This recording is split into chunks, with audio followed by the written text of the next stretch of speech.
እንዴት ናችሁ ዛሬ አንድ በጣም ኢንተረስቲንግ የሆነ ክርክር ጋይቼ አጠር ያለ ቪዲዮ ነው እሱን ክርክር ልቀላቀል ነው የመጣሁት ያው ጉዳዩ ስፖርታዊ ነው ግርማቸው ሶፎንያስ እና አሉላ እንዲሁም ሌሎች ተጋባዥ እንግዶች ስቱዲዮ ውስጥ ሲከራከሩ ነውና እሱን ቪዲዮ ሲመላለስ አገኘሁትና በጣም ሳበኝ ምንድነው የክርክሩ መነሻ ከአሌክሳንደር ኢሳክ ከቪክቶር ዮኬሬሽ እና ከቤንጃሚን ሴስኮ ማን ነው የተሻለ ለየክለቦቻቸው ሶስቱም አዲስ ፈራሚዎች ናቸው ያው ኢሳክ ለሊቨርፑል ሼሽኮ ለማንቸስተር ዩናይትድ እንደገና ደግሞ ዮኬሬሽ ደግሞ ለአርሰናል ያው ባለፈው የክረምቱ ውድ ፈራሚዎች ናቸው ሶስቱም ደግሞ የተመሳሳይ ቦታ ጨራሽ አጥቂዎች ናቸው ምናልባትም 9 ቁጥር ጨራሽ አጥቂ ቶፕ ስትራይከር የሚባሉ ናቸውና ወደ ክለባቸው ከመጡ በኋላ የትኛው ነው ሞር ኮንትሪቢዩት ያደረገ ለክለቡ የጠቀመ ሶስቱም ሰክሰስፉል አይደሉም ወይስ የትኛው ነው ሞር ፌል ያደረገ የትኛው ነው ሰክሰስፉል አይነት ነገር ነው በጣም አርጊውመንቱ ደስ ይላልና ለሚተወሰነ ነገር ማለት ፈልጌ ነው ስለዚህ እኔም ከምሰጠው አስተያየት እነሱም ከሚሰጡት አስተያየት ለማየት እንዲመቸን መጀመሪያ የነሱን ክርክር ሰምተን እኔ በኋላ መለሳለሁ ስሙት ዮኬሬሽና ከቤንጃሚን ሼሽኮ ከአሌክሳንደር አይዛክ እኔና አሉቲ አልሸሹም ዞር አሉ ብለናል አሉቲ አንድ ናቸው ብሏል እኔ ደግሞ አልሸሹም ዞር አሉ ብየዋለሁ ያው ነው አንድ ናቸው ማለት ነው ተመሳሳይ ነው ብዙም የሚራራቅ ነገር የለውም ብያለሁ ቹቻ ምክንያታቸውን ይንገሩ ገዚዬና ቹቻ ደግሞ አይ በጣም የሚታይ ልዩነት አላቸው ግርምሽም ብለዋል የሚል አስተያየታቸውን አስቀምጧል ግርምዬ የቱ ጋር ብለዋል እኔ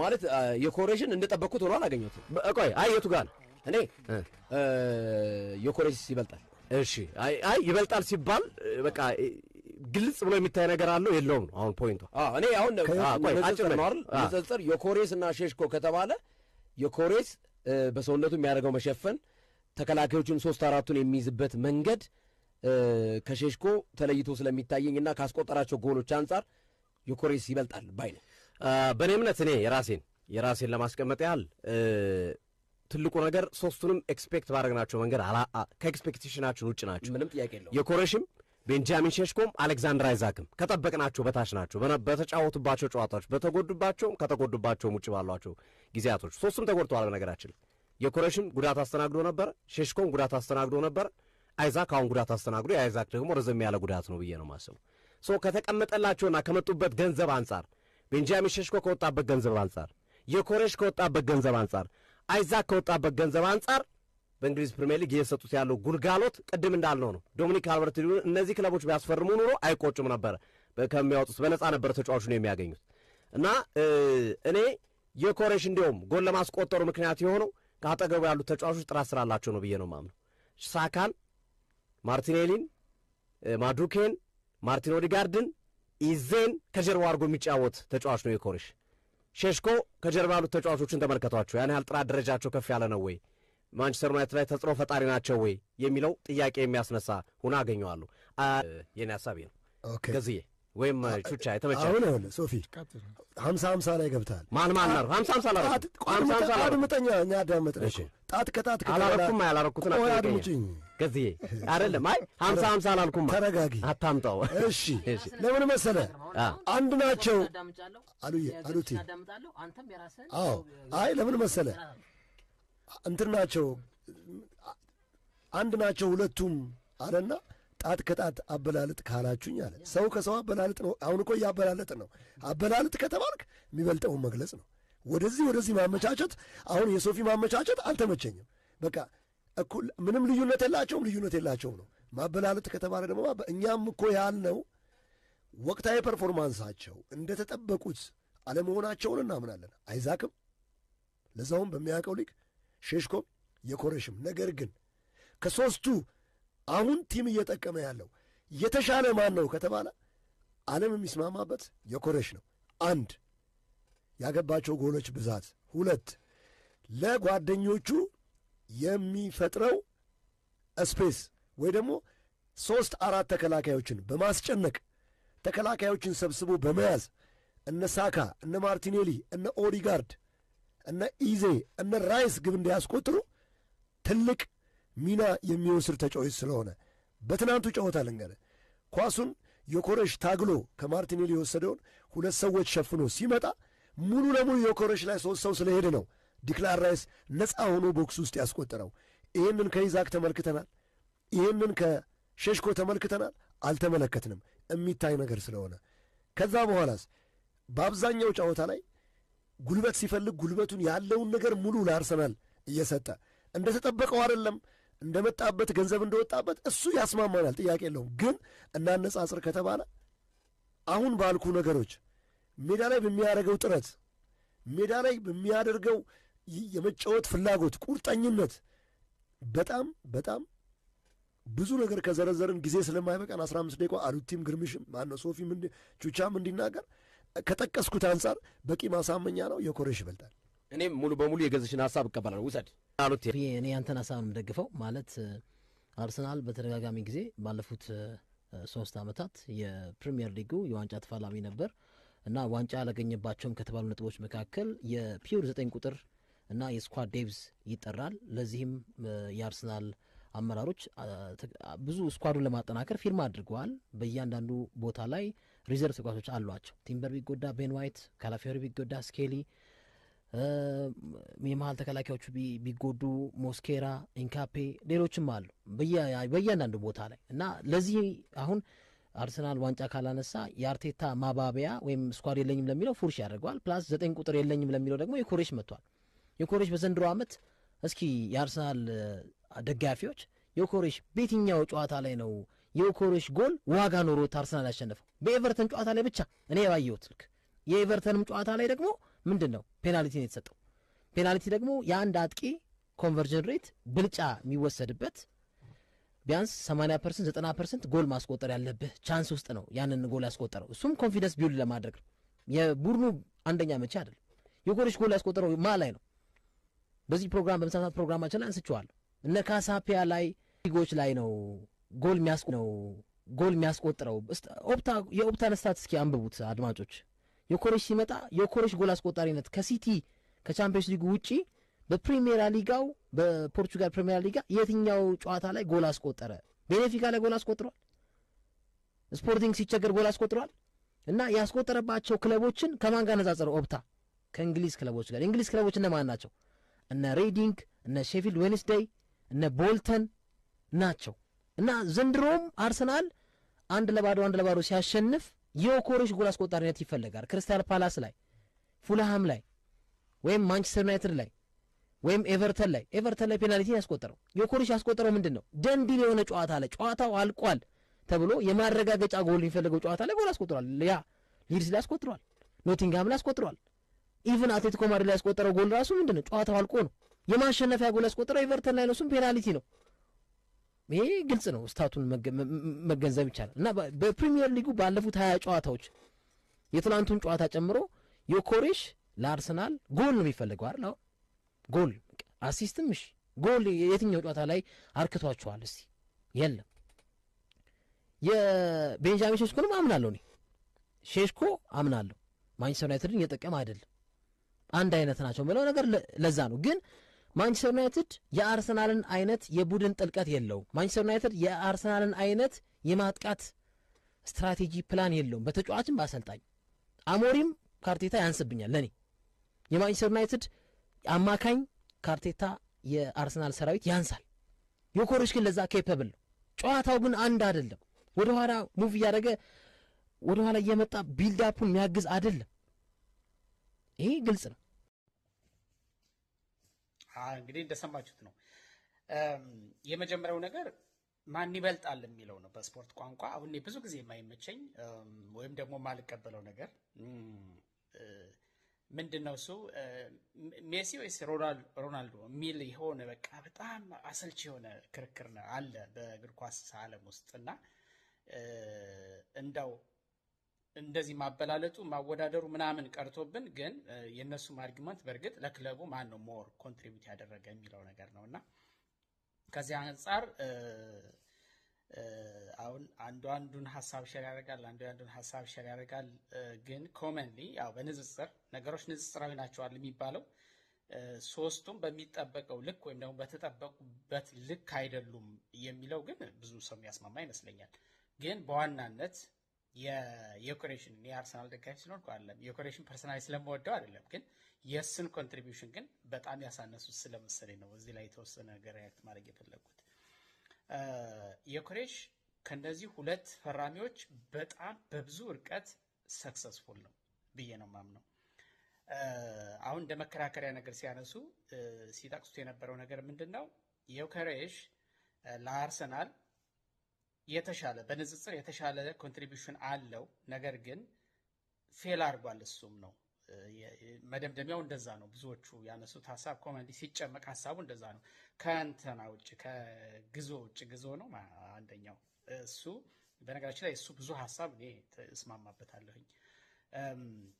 ለምሳሌ አሁን ሶፊ ሁሉም ፌል አድርገዋል ኦልሞስት ማለት የሁሉም ኮንትሪቢዩሽን ብዙም አይደለም፣ ግን ያው በተወሰነ ደረጃ ዮኬሬሽ ይሻላል። ግን ዮኬሬሽ ካለው እንትን አንጻር ካለው ኦፖርቹኒቲ አንጻር ክለቡን መጥቀም ባለበት ልክ አልጠቀምም አይነት ሀሳብ ያነሳና ለምሳሌ ከጀርባው የያዛቸው አሲስት ሊያደርጉ የሚችሉ የአማካይ ክፍሎች እሱ ጨራሽ አጥቂ ነው፣ ግን አሲስታንቶች ከሌላው ክለብ ለምሳሌ ከሸሽኮ ጀርባ ከሚጫወቱት ከአሌክሳንደር ኢሳቅ ጀርባ ከሚጫወቱት ይልቅ ከሸሽኮ ጀርባ የሚጫወቱ ከዮኬሬሽ ጀርባ የሚጫወቱት የአርሰናል ቤት ያሉ አማካዮች ሞር ኳስን በመመገብ በኩል የተሻሉ ናቸው። ስለዚህ እሱን እድል ይዞ ነው አሁን ያለበት ደረጃ ላይ የሚገኝ የሚል መከራከሪያ ነጥብ አንስቷል። በነገራችን ላይ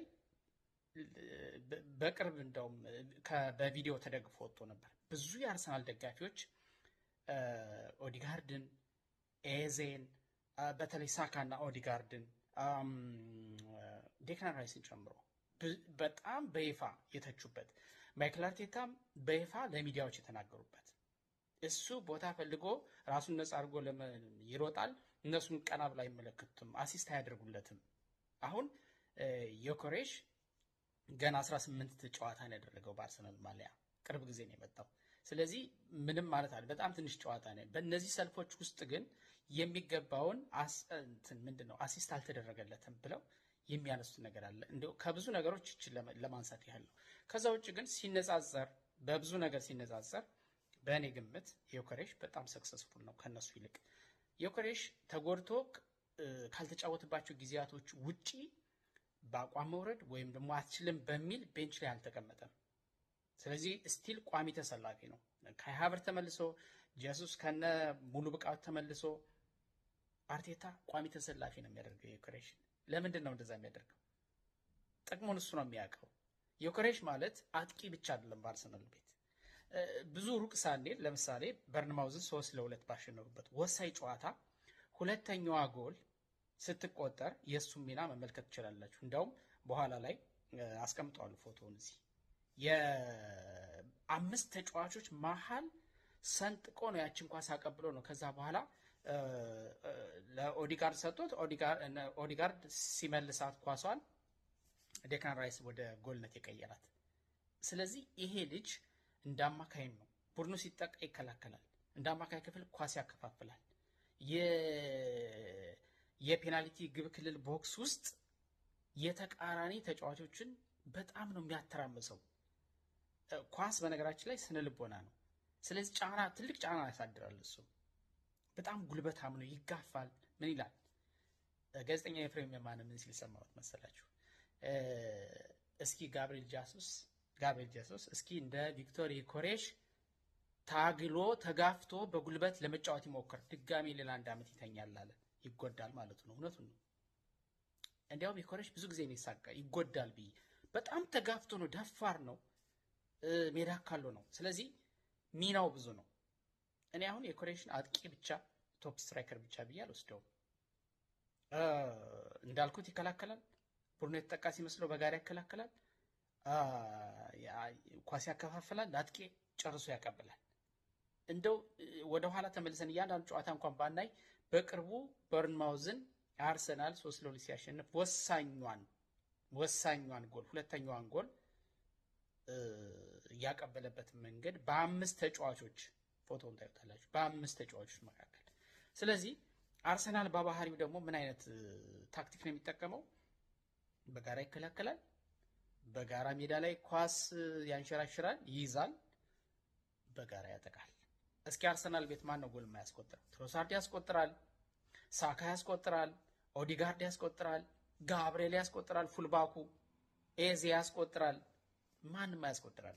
ስለዚህ እንደ ቡድን ያጠቃል፣ እንደ ቡድን ይከላከላል። እንደ ቡድን ደግሞ ሜዳውን አካለው ኳሱን ኮንትሮል ማድረግ ሲፈልጉ ደግሞ ኳስ ይይዛሉ በአጭር ቅብብል። ይሄ አርሰናል ታክቲክ ነው። ስለዚህ ለዚህ ቡድን በጣም ጠቃሚው ሰው ነው ዮከሬሽ።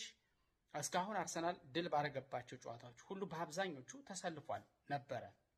ስለዚህ በዛ የቡድን እንቅስቃሴ ውስጥ በአጠቃላይ ይሄ የቲም ሪዘልቱ ላይ ራሱን የቻለ ዋጋ አለው። ከወጣባቸው ገንዘብ አንጻር ከምናምን ሁሉ ስታነሱ ነበር። ለምሳሌ ከወጣባቸው ገንዘብ አንጻር ትንሹ ገንዘብ የሱ ነው፣ የዮከሬሽ ነው። 55 ሚሊዮን ፓውንድ ነው የወጣበት። ለምሳሌ አሌክሳንደር ኢሳቅ 125 ሚሊዮን ፓውንድ ነው የወጣበት። ሼሽኮ 76.5 ሚሊዮን ዩሮ፣ ያው ወደ ፓውንድ ሲመጣ 60 ምናምን ነው።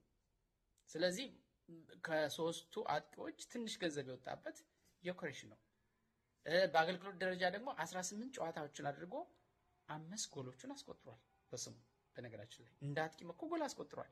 ይሄ ባለፈው በአውሮፓ ቶፕ ስኮረር የተባለውን ያንን እንትን አልደገመም ካልሆነ በስተቀር ማስቆጠር ባለበት ልክ አስቆጥሯል። አሁን ቅድም ስገልጸው እንደነበረው ሁለገብ ተጫዋቹ ነው ከመጫወቱ፣ የቡድኑን ሚዛን ከመጠበቁ፣ ታግሎ ከመጫወቱ እና ሌሎች ጎሎች ለመቆጠራቸው ምክንያት ከመሆኑ ባለፈ እንደ አጥቂም ደግሞ በ18 ሰልፎቹ 5 ጎሎችን አስቆጥሯል በአርሰናል ማሊያ። ሸሽኮን ስንመለከት 16 ጊዜ ተሰልፎ ተጫውቷል፣ 2 ብቻ ነው ጎል ያስቆጠረው። ለቡድኑ ጠቃሚ ሆኖ ባለመገኘቱ ምክንያት ቋሚ ተሰላፊም አይደለም፣ ቤንች ነው በአብዛኛው። እንደውም አሁን በአፍሪካ ዋንጫ ምክንያት እነ አማድ እነ ኢምቦ ምናምን ሲሄዱ ነው አሁን ቋሚ መሆን የጀመረው፣ እነ ብሩኖ ሲጎዱ። ያም ሆኖ ምንም እየፈጠረ አይደለም እንዳየ ነው። አሌክሳንደር ኢሳቅ እንደውም አሁን መጎዳቱን አይደለም ማየት ያለብን።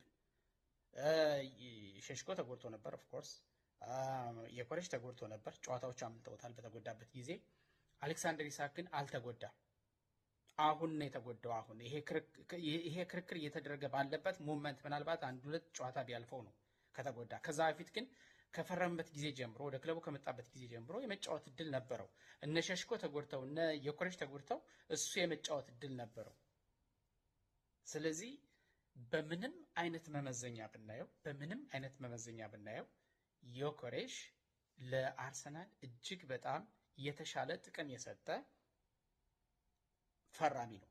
ፌል ያደረገ ፊርማ ነው ማለት አይቻልም የዮከሬሽን። በነገራችን ላይ የሌሎችም ካላቸው የጊዜ ጥረት አንጻር አሁን ጀጅ ማድረጉ ተገቢ ነው ብዬ አላስብም። ግን የዮከሬሽ ግን በእርግጠኝነት ፌል ያደረገ አይደለም። እንዳልኩት ይከላከላል፣ ኳስ ያቀብላል፣ ተጋፍቶ ይጫወታል፣ ቡድኑ ሲጠቃ ይከላከላል፣ ጎል ያስቆጥራል። ኦፍኮርስ አስቆጥሯል እኮ 5 ጎል ዝም ብሎ አይገኝም። 5 ጎል እኮ ዋጋ አለው፣ በጎል ነው አይደለ እንዴ? ከዛ ውጪ ቋሚ ተሰላፊ ነው። ቋሚ ተሰላፊ ለምን አደረገው ብለን አንጠይቅም እኛ። እዛው ቦታው ላይ ያለው ቡድኑን የሚመራው አሰልጣኝ ማይክል አርቴታ ይባላል። ሱፐር ማይክል አርቴታ ይባላል። በጣም ጀግና፣ ጎበዝ፣ ወጣት፣ ውጤታማ ሊባል የሚችል አሰልጣኝ ነው። ስለዚህ እሱ ነው ጀጅ የሚያደርገው፣ እሱ ነው የሚመዝነው፣ ጥቅሙን እሱ ነው የሚያውቀው። ቡድኑ ውስጥ ምን አይነት ኮንትሪቢዩሽን እንዳለው ቪክቶር ዮከሬሽ እሱ ነው የሚያውቀው። ስለዚህ በቋሚነት እያሰለፈው ነው፣ ውጤታማ ነው ማለት ነው። ሌላ ምንም ትርጉም የለውም። ስለዚህ የዮከሬሽን ክሬዲት በጣም ያሳነሳቸው ስለመሰለኝ ነው ሪያክት ያደረግኩት። ለማንኛውም ግን እንደዚህ አይነት ውይይቶች በጣም ይስቡኛል። እንደዚህ አይነት ስፖርታዊ ውይይቶች እና አሪፍ ነው። አብሬያችሁ እዛ መሀል በተከራከርኩ ብዬ ሁሉ ተመኘሁና ይመቻችሁ።